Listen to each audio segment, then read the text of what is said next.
சிவகங்கை மக்களவை தொகுதியில் போட்டியிடும் பாரதிய ஜனதா கட்சி வேட்பாளர் எச் ராஜா பிரச்சாரத்தின் போது வாக்காளர்களுக்கு பணப்பட்டுவாடா செய்யும் வீடியோ காட்சி பரபரப்பை ஏற்படுத்தியுள்ளது.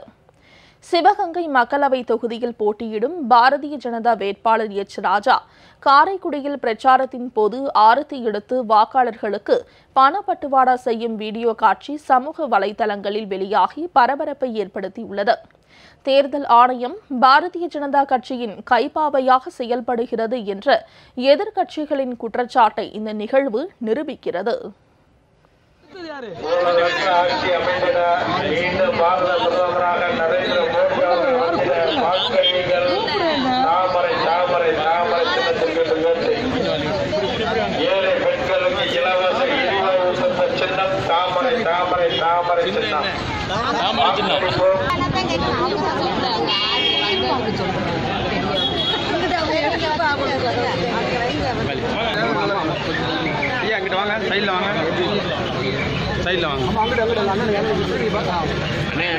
கொஞ்சம் வாங்க